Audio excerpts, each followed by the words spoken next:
उत्तराखंड के हरिद्वार कुंभ के मेले में दूसरे शाही स्नान पर 13 अखाड़ों के संतों ने हर की पौड़ी स्थित ब्रह्म कुंड में पवित्र स्नान किया।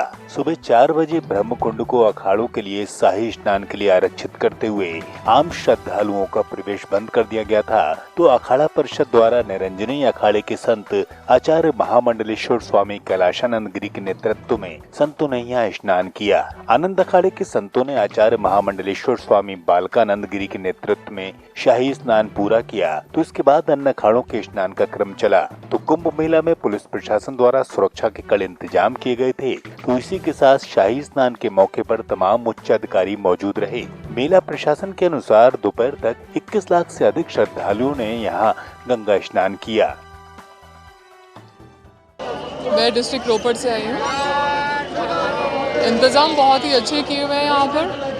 स्टेट एंट्री पे कोविड टेस्ट, सबसे पहले तो यही इम्पॉर्टेंट है। कोविड टेस्ट ये लोग मांगते हैं, जिसका नहीं है उनको वेट करना पड़ता है या फिर वो एंट्रेंस ही नहीं होती, वापस चले जाते हैं। और यहाँ आने के बाद पार्किंग भी इन्होंने काफ़ी दूर बनाई हुई है ताकि यहाँ भीड़ ना हो और थोड़ा डिस्टेंस मेंटेनेंस अच्छी हो। टोटल 13 अखाड़ों के द्वारा पार्टिसिपेट किया जाएगा। वो अभी मूवमेंट करने वाले हैं। 7 बजे तक ये घाट को खाली किया जाता है, तो वो घाट खाली होने की स्थिति आ रही है। और हम लोग जो मालवी द्वीप और हर की पैड़ी वाले दोनों घाट को अभी खाली करके जो शाही स्नान अखाड़े आ रहे हैं उनके लिए पूरी तरह से तैयार कर लेंगे। और जितने भी पब्लिक है उनका डाइवर्जन बाकी घाटों के लिए कर दिया गया है। संक्रमण बढ़ रहा है, उस लिहाज से यद्यपि भीड़ में कमी आई है, लेकिन जो सोशल डिस्टेंसिंग और मास्क के संबंध में हमारी अपनी लिमिटेशंस है। घाट में स्नान के दौरान सोशल डिस्टेंसिंग को मेंटेन करना थोड़ा मुश्किल है और जो मास्क के संबंध में हम लोग पूरी कार्रवाई कर रहे हैं।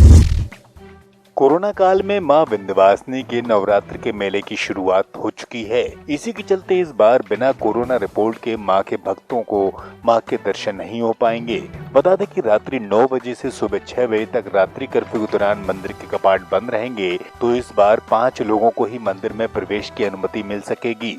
वहीं कोरोना की गाइडलाइन के अनुरूप भक्तों को अपनी नेगेटिव रिपोर्ट साथ लाना अनिवार्य होगा। तो बता दें कि प्रत्येक वर्ष माता के नवरात्र में विंध्यवासिनी धाम में मां के लाखों भक्त यहाँ मां के दर्शनों के लिए आते हैं। इस बार कोरोना के चलते प्रशासन ने मंदिर में खासा व्यवस्थाओं को किया है, तो वहीं सोशल डिस्टेंसिंग का भी पालन यहाँ भक्तों से कराया जाएगा।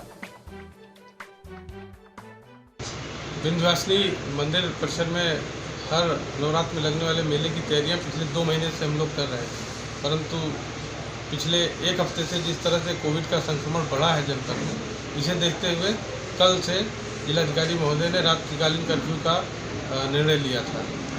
और कल ही दिन में माननीय मुख्यमंत्री जी और उत्तर प्रदेश शासन की तरफ से जो निर्देश हुए थे कि किसी भी धार्मिक स्थल में 5 से अधिक लोग एक बार में दर्शन करने के लिए न जाने पाए, तो बस इन्हीं गाइडलाइंस को पालन करने के लिए आज सुबह ही एक बैठक करी गई पुलिस प्रशासन और चिकित्सा विभाग के साथ।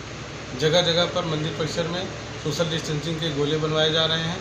सड़कों तक पे ये जो सोशल डिस्टेंसिंग के जो वाइट सर्किल होंगे ये बनाए जाएंगे और बिना मास्क के और बिना RT-PCR निगेटिव रिपोर्ट के लोगों का दर्शन करने की अनुमति नहीं रहेगी।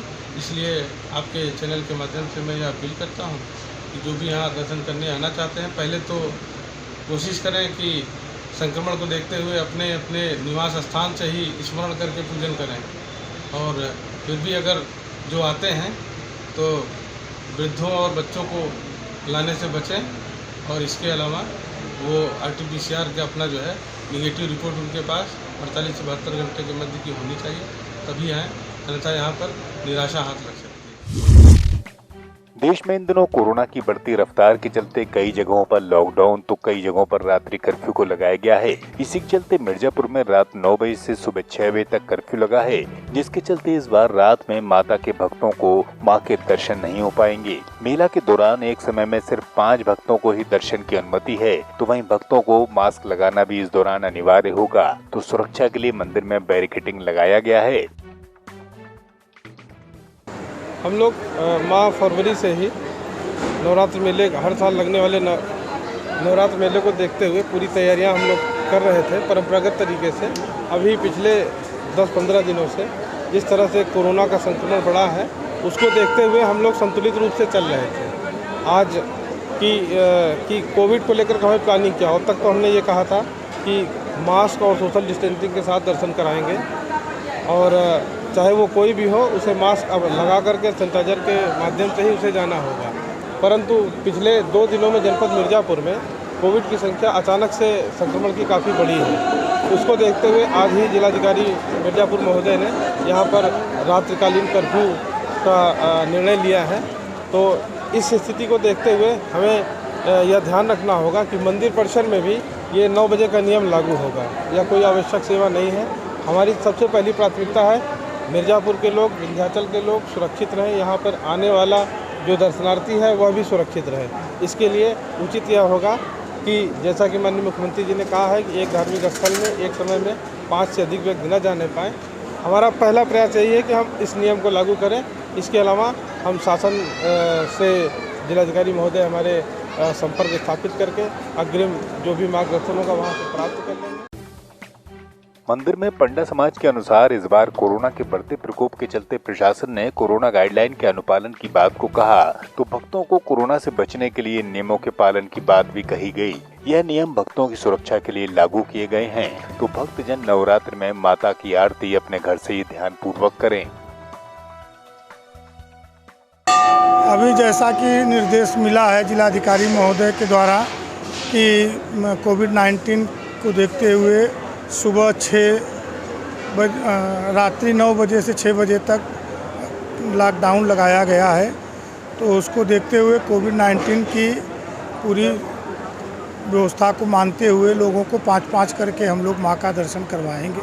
और सभी से अनुरोध भी है, सभी पंडा भाइयों से भी अनुरोध है और जो यहाँ तीर्थयात्री आ रहे हैं उनसे भी अनुरोध है कि हर कोई मास्क लगा करके ही मंदिर पर आएँ और अगर भीड़ कहीं भी होती है तो उसको सब लोग उसमें जिला प्रशासन का और समाज का सहयोग करते हुए 2-2, 5-5 करके ही दर्शन कराएं, जिससे कि तीर्थयात्री भी सुरक्षित रहें और यहाँ के लोग भी सुरक्षित रहें।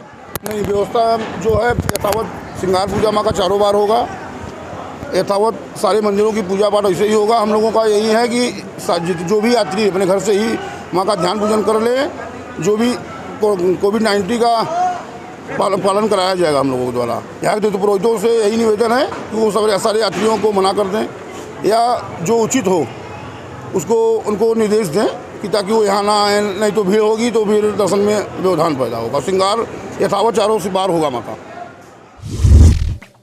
नवरात्र में माता विंध्यवासिनी धाम के भक्तों के उमड़ते हुजूम और कोरोना के बढ़ते प्रकोप को देखते हुए इस बार रोडवेज प्रशासन ने भी खासा तैयारियों को किया है। तो इस बार परिवहन विभाग ने यहाँ 160 बसों का संचालन विंध्यवासिनी धाम से किया है, जिसके चलते माता के भक्तों को यहाँ यात्रा में कोई असुविधा न हो। तो इस दौरान बसों में सफर करते समय यात्रियों को मास्क लगाना भी अनिवार्य होगा। डिपो की विशेष बसें वाराणसी, सोनभद्र, प्रयागराज और जौनपुर के लिए संचालित की जाएंगी। परिवहन विभाग ने इसके लिए वाराणसी से 60 तो प्रयागराज डिपो से 40 बसों की मांग भी की है। रोडवेज परिसर से यात्रियों की बराबर बसें यहाँ यात्रियों के लिए उपलब्ध होंगी। नवरात्र मेले में के लिए डिपो की तरफ से प्रयागराज और वाराणसी के डिपोज के सहयोग से 160 बसें लगाने की योजना है। चूँकि कोरोना काल चल रहा है, इसकी आशंका को देखते हुए सभी यात्रियों से यह अनुरोध किया गया है कि मास्क पहने रहेंगे। कंडक्टर ड्राइवर भी मास्क पहने रहेंगे और जहाँ तक संभव होगा सोशल डिस्टेंसिंग का पालन करेंगे, जिससे कि किसी तरह की आशंका न रहे। तो कुल कितनी बसें रहेंगी सर आपके यहाँ से? और यहाँ से 60 और बाकी 60 बसें हमने बनारस से मंगाया है और आवश्यकता पड़ने पर 40 बसें प्रयागराज से ली जाएंगी। संभल में पुलिस ने पंचायत चुनाव के मद्देनजर छापा मारकर अवैध असला फैक्ट्री का भंडाफोड़ किया। इस दौरान पुलिस ने भारी मात्रा में बने और अधबने असलों को बरामद कर 2 आरोपियों को धर दबोचा। पुलिस अधीक्षक चक्रेश मिश्रा के निर्देशन में हयातनगर पुलिस ने इस फैक्ट्री पर छापा मारा तो वहीं पुलिस ने 2 अभियुक्तों को यहां से धर दबोचा। पुलिस ने असला फैक्ट्री का खुलासा किया है तो वहीं अब इनके तार भी पुलिस द्वारा खंगाले जा रहे हैं। आज थाना हयातनगर की पुलिस के द्वारा एक बड़ी कार्रवाई करते हुए अवैध शस्त्र बनाने की एक फैक्ट्री का भंडाफोड़ किया गया है। ये दो व्यक्ति जिनका नाम अयूब और इकाब, ये दोनों ही सराय तरीन हयातनगर के रहने वाले हैं, इन दोनों को गिरफ्तार किया गया है तथा इनके कब्जे से कुल 1 बंदूक, कुल 12 बने हुए तमंचे व 8 अधबने तमंचे, इसके साथ में 30 जिंदा कारतूस व 10 खोखा कारतूस बरामद किए गए हैं। इसके साथ में शस्त्र बनाने के काम में प्रयोग में लाए जाने वाले कई सारे औजार, जैसे कि छोटे छोटे लोहे के औजार तथा इसके अलावा कील, रिपेट झंड वाले 2 ग्लास, इस तरह की कई सामग्री बरामद की गई है। इस तरह की कार्रवाई थाना हयातनगर की पुलिस के द्वारा की गई है, जिससे कि क्षेत्र में दहशत फैलाने वाले लोग जो पंचायत चुनाव के समय में इन शस्त्रों का प्रयोग करके और वोटरों को धमकाने का कार्य कर सकते थे, उन पर प्रभावी लगाम लग सकेगी। इसके लिए थाना हयातनगर की पुलिस को एक प्रशस्ति पत्र हमारी तरफ से दिया जा रहा है।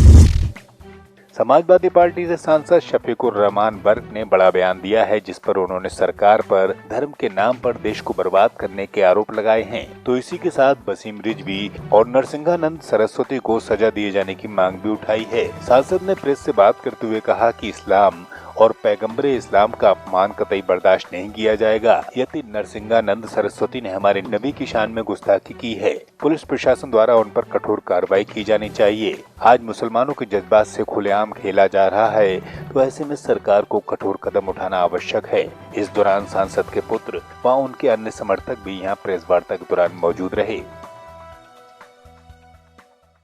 नंद हो, कोई भी हो, सवाल हिंदू मुसलमान का ही नहीं, सिर्फ ये जो भी हमारे मेरा रसूल सल्लल्लाहु अलैहि वसल्लम की पाक और साफ दुनिया की अल्लाह ने जिन्हें दुनिया का रसूल सरवर कायनात सल्लल्लाहु अलैहि वसल्लम को, हज़रत मोहम्मद सल्लल्लाहु अलैहि वसल्लम को ये पैगाम लेकर भेजा इंसानियत का, और साथ साथ एक अहकाम भी कुरान शरीफ की शक्ल में वो उन पर उतारा गया।